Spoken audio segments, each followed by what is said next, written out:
राहुल गांधी जहां टोक कर जिन विषयों को उठा रहे हैं ऑलरेडी क्रमवार अमित शाह उसका जवाब दे रहे हैं, लेकिन अभी भी विपक्ष ये कह रहा है कि हमारे प्रश्नों का उत्तर नहीं आया। देखिए, राहुल गांधी कभी भी नहीं मानेंगे कि उनके प्रश्नों का उत्तर जो है वो मिला है। दूसरी ओर देखिए, इस डिबेट में मैंने पहले भी कहा था आपकी शो में कि एसआईआर पर जो है ना डिबेट संसद में अनर्थक है, मतलब उसका कुछ रिजल्ट निकलेगा नहीं, क्योंकि एक्चुअली जो बॉडी है वो है इलेक्शन कमीशन। इलेक्शन कमीशन एक सॉवरेन मतलब अलग बॉडी है संविधान के अंतर्गत, और अगर कोई अनोमलीज हैं, जैसे ऐसा नहीं है कि कोई अनोमलीज नहीं होती, बात हम समझ अनोमलीज का जवाब जो है वो सरकार कैसे देगी? राहुल जी, एक विपक्ष के तौर पर जो हम एक्सपेक्ट करते हैं कि राहुल गांधी अपनी बात रखेंगे, यहां से शायद वो जनता को समझा पाएंगे कि उनकी बातों में कितना दम है। क्या राहुल गांधी ने वो प्लॉट लूज कर दिया? देखिए, राहुल गांधी ने जो सवाल उठाए, उन्होंने दो अहम सवाल उठाए। एक उठाया उन्होंने सवाल कि जो कमेटी चूज करती है इलेक्शन कमीशन को, वो कमेटी जो है फ्लॉड है, उसमें जो है मेजॉरिटी जो है सरकार की है। जो सुप्रीम कोर्ट है उसने ये कहा था कि उसमें जो इंटरिम उन्होंने अरेंजमेंट किया था उसमें ये कहा था कि चीफ जस्टिस रहे, आपने चीफ जस्टिस को हटा दिया। अब ये सवाल जो है सुप्रीम कोर्ट के सामने है इस वक्त, इसका जवाब सरकार नहीं दे सकती, इसका जवाब सुप्रीम कोर्ट को देना है। पहला वो था। दूसरा था, आपने इलेक्शन कमिश्नर को प्रोटेक्शन दे दिया है, किसी भी उनके टेन्योर के दौरान उनके अगर कोई करते हैं तो उस कार्रवाई नहीं हो सकती है। तो ये भी जो बात है, ये भी कौन तय करेगा? ये सुप्रीम कोर्ट ही तय कर सकता है ना कि अच्छा ये इस तरह का जो आप लॉ लेके आए हैं ये सही है या गलत है। तो ऐसे में सरकार से ये सवाल पूछना, क्योंकि इसका पास जो है वो बड़ा साफ है। इससे पहले जब सुप्रीम कोर्ट ने ये तय किया था, उससे पहले जो सारा सिस्टम था वो केवल ये था कि सरकार तय करेगी कौन इलेक्शन कमिश्नर होगा, प्रधानमंत्री इसकी जो है अनुशंसा करेंगे और प्रेसिडेंट जो है उनको अपॉइंट करेंगे। तो ऐसे में कांग्रेस ने उसका फायदा भी उठाया, बाकी सरकारों ने भी उसका फायदा उठाया, उन्होंने अपने मन मुताबिक इलेक्शन कमिश्नर्स रखे।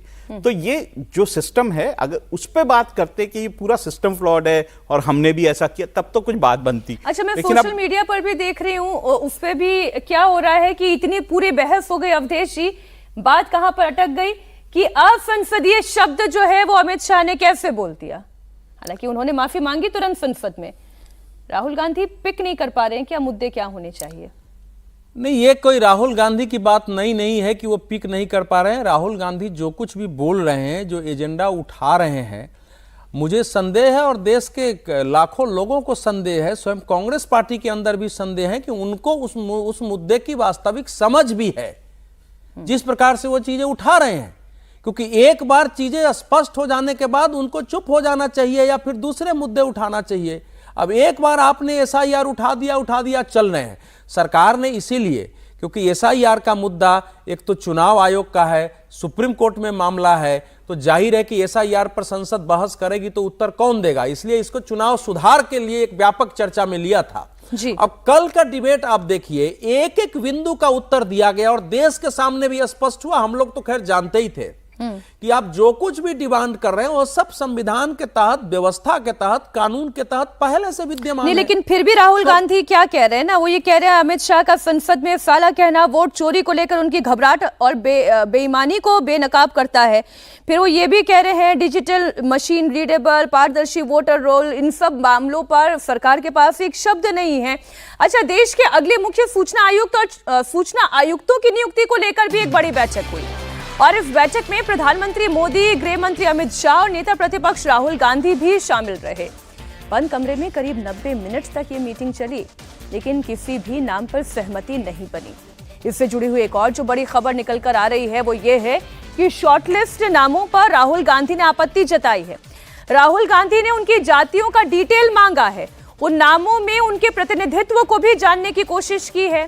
फिर शॉर्टलिस्ट नामों पर डिसेंट नोट दिया और इसमें जो बात उन्होंने लिखी है वो आज के अखबारों में भी सुर्खियां बनी है। मैं इंडियन एक्सप्रेस खबर ही आज एसपी पढ़ रही थी और राहुल जी कह रहे हैं CIC selection meet, Rahul flags lack of backward minority names in shortlist. वो ये कह रहे हैं कि शॉर्टलिस्ट नामों में सिर्फ एक नाम भी जो है वो सिर्फ एक ओबीसी कैटेगरी का था। उन्होंने ये भी लिखा कि सरकार सूचना के अधिकार को कमजोर करना चाहती है। देखिए वो आगे लिख रहे हैं ना, Rahul Gandhi recorded his dissent while pointing out that the shortlist lacked names of the scheduled caste, scheduled tribe, OBC, EBC and minority communities, अभी भी वो वहीं पर उनकी सुई अटकी हुई है। दरअसल केंद्रीय सूचना आयोग में मुख्य चुनाव आयुक्त समेत कुल 11 पद हैं, जिसमें से मुख्य सूचना आयुक्त समेत 9 पद खाली हैं और इन्हीं 9 पदों को भरने के लिए ये बैठक हुई थी। राहुल गांधी ने इसी पर अपना डिफेंस नोट दिया है।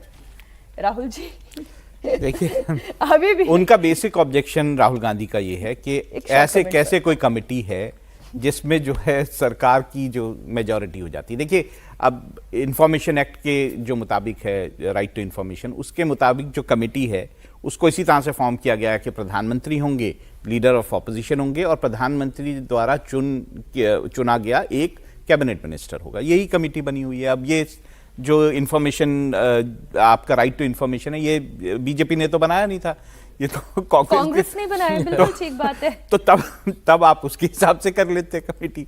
लेकिन हाँ, ये बात सही है कि जो चीफ इंफॉर्मेशन कमिश्नर या इंफॉर्मेशन कमिश्नर बाकी हैं, 8 पोस्ट खाली है, जी। तो उसको भरना जरूरी है। और सीवीसी पे भी बात हुई है, उसमें ऐसा नहीं है सीवीसी के बारे में। हमारे पास तो समय की कमी है, वरना इस पर एक लंबी चर्चा हो सकती थी कि इस महामंथन में भी डिसेंट नोट किस पर आया है कि इसमें ईबीसी क्यों नहीं है, SC/ST क्यों नहीं है, ओबीसी तो राहुल जी तो डिसेंट नोट ही देंगे ना। तय किस हिसाब से होगा? जाति के हिसाब से तय होगा या फिर क्वालिफिकेशन के हिसाब से तय होगा? कॉम्पिटेंस देखा जाता है, उसकी कास्ट नहीं देखी जाती।